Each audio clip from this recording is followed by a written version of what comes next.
Art is subjective. You can be at an art gallery standing in front of a $17 million painting and not even know it. But what gives art value? How do you truly appraise art? MCs are artists. Some MCs' art may not appeal to many, but like art and hip hop, there could be a mainstream appeal that some MCs rather stay away from. Could it be certain topics aren't digestible? Are listeners of hip hop too dependent on what is placed in front of them to consume? A lot of MCs, like artists, can present to you a masterpiece, but it barely creates a ripple in the ocean of rappers that are all vying for the same consumers. Vincent van Gogh, one of the most famous painters in modern history, finished thousands of paintings in a shorter span of time. Some of those paintings were masterpieces. And Van Gogh didn't live long enough to see his impact on the art world. Ras Kass can be considered the Van Gogh of hip hop. His rhymes paint pictures that can be hung up on any paint gallery. Calling Ras Kass an underrated lyricist would be an understatement. Ras Kass is from Carson, California. Most say West Coast artists aren't super lyrical. Ras Kass in 16 bars or less will have you rethink that idea. Names carry power. Ras Kass got his name from. Got your name from an Ethiopian king? Is that true, Mhm. or how did you Yeah, get that's that name? Yeah. Oh, that's Ras dope. Kass. Ras means like head, leader, king type thing. So the dude's name before he was Ras Kass was John the Fourth, and I'm John the Fourth. Ras Kass was given a lot of books to read as a youth.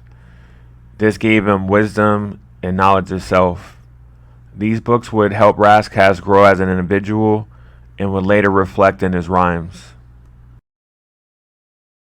Or nature, or interviewing the vampire. Yeah, well, for me, I was getting knowledge of self, but it wasn't 5%. I was stepping into Nation Islam, Moorish, the Moorish nation, Nation Islam. So my information base was different, although akin to and related to 5%, where somebody else,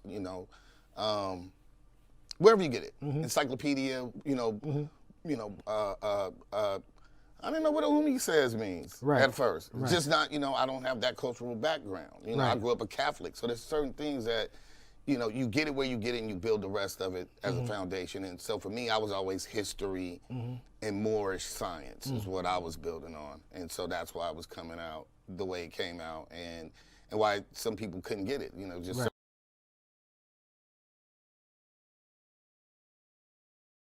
Ras Kass landed a record deal with Priority Records.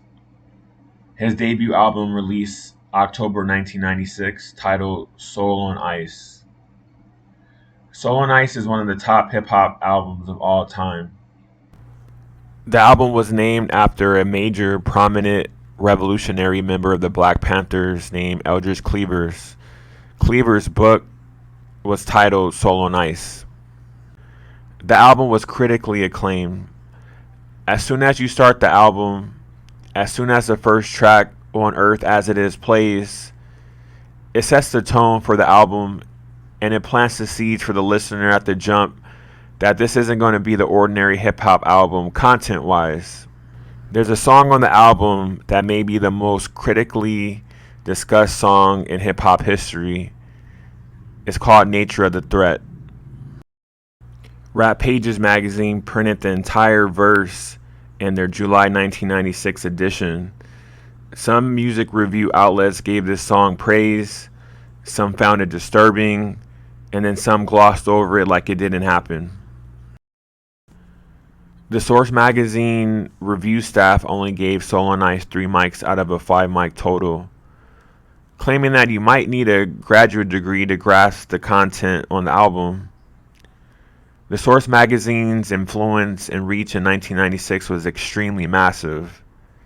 A huge bulk of the Source subscribers relied on the Source rating system to determine if they were going to buy an album. This low of a rating could derail a career overnight. The one good thing about being a top tier lyricist in hip hop is you will always be in demand. Ras Kass would start to record songs for his second album called Rassasination in 1997. The album would drop in September of 1998. This album was a little different. It featured a lot of artists, a lot of juggernauts from the West Coast: Dr. Dre, Mac 10, Corrupt, even his fellow Golden State Warriors, Saphir and Exhibit. He even called in Twista from Chi-Town and the leader of the Wu-Tang Clan, RZA, for features.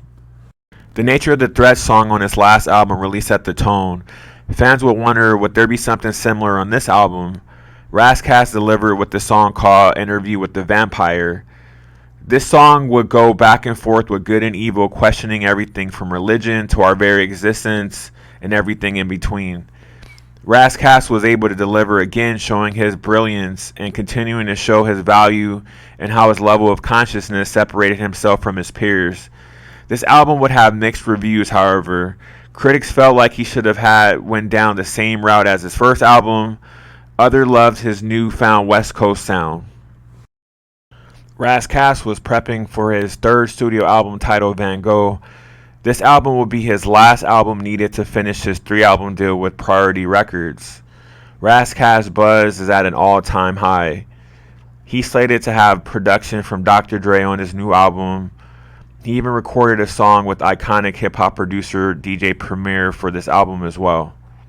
There was a small controversy over a beat on this album produced by up-and-coming Alchemist. Now, Alchemist at that time, according to Ras Kass, sold the beat twice.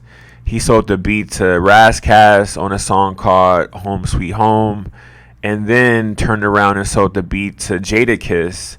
That song for Jadakiss happened to be one of Jadakiss's biggest songs in his career, We Gonna Make It. The album Van Gogh was done, and his record label would not release the album. Ras Kass has so much momentum at this time, and some of his singles are spinning locally in LA, but his record label was refusing to let him release the album. Years would pass, and the album was officially shelved.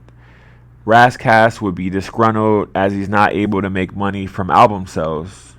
September 2002, Ras Kass gets arrested for a DUI. Ras Kass was set to appear in court to determine how long his sentence would be.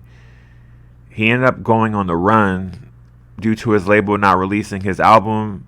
He wanted to make sure his family was financially stable. He would go on to record songs and perform at shows in order to stack his money. Ras was able to record a lot during this time. He recorded a compilation called The Re-Up, and he ended up finishing an album that was never released called Splinter Cell while he was on the run. Ras Kass would get out of jail and release the album Institutionalized. This was supposed to be an album, but it was released as a mixtape. Ras Kass was actually a part of two groups. One called Golden State Warriors with Exhibit and Saphir.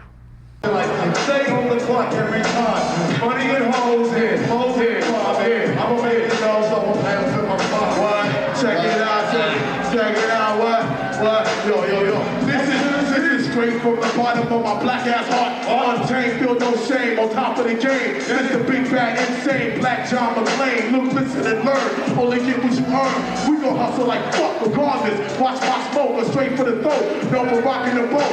On the fire like the great ain't shit with no cut. Trying to stack like King Tut. Still fuck the microphone up, demanding. Clear lane for crash landing. If anything, I'm guaranteed to be the last man standing. Pick a number, motherfucker, what's up? Circumstance make you shit in your pants. We advance as an avalanche of soul. Everything that shine ain't gold. That's what niggas got brewed to make them liquid through. My record contract be hit back for hire. Exhibit shows race under fire. Like the BFA, full body armor. Bustin' an AK in LA. Niggas can't fuck with this. Nigga aftermath, Trey, me and R. A to the S, K, A to the S. You take a picture trip, but I was late, Dennis Robin and kick you in the dick. I'm sick, grabbing my phone and flip shit. Incredible when I'm flexing my third niggas know the conquest from the west. I said the place was. The second group Ras Kass was a part of was one of the most lyrical groups ever assembled in hip-hop history, called the Four Horsemen, consisting of Ras Kass, Killer Priest, cannabis, and corrupt. They named themselves after the four horsemen of the apocalypse. Some of the members would start working together throughout the years on each other's albums. The group was officially announced around 1999. The group would go on to drop their first group album in 2003 called The Horseman Project, an EP called Historic in 2014, and the last album would drop in 2021 called The Last Riot. Murderous verses. Brothers won't even make it to the chorus. They'll find you and your bra buried in the Angeles National Forest. Anything you could do, I heard it done before, better. But I could do you in 36 positions. Into you like the Wu-Tang debut now, who remain true to the game. Damn shame it wasn't you. Fools lay claim to fly rhymes, but I terrorize airlines. My mind's a porcelain Glock 7, slipping through the metal detector, ready to wet you like baptism. It's rap pugilism when I be placing 208 bones in one zone with microphones. I'm like the Blade Runner hunting clones. Shimon, I beat it like one glove in a bad nose job with more breathing techniques than Lamar's. Ras still be drinking more liquor brews and continues the liquidation to cruise with a drunken technique like Shundin's Kung Fu and Virtua Fighter 2. See me, son, I'm the one sporting Dolce & Gabbana. Peeling this sucker's wig back like cradle cap. You ain't no cap pillar for real, and for who you desire to kill, you need more God than Zilla.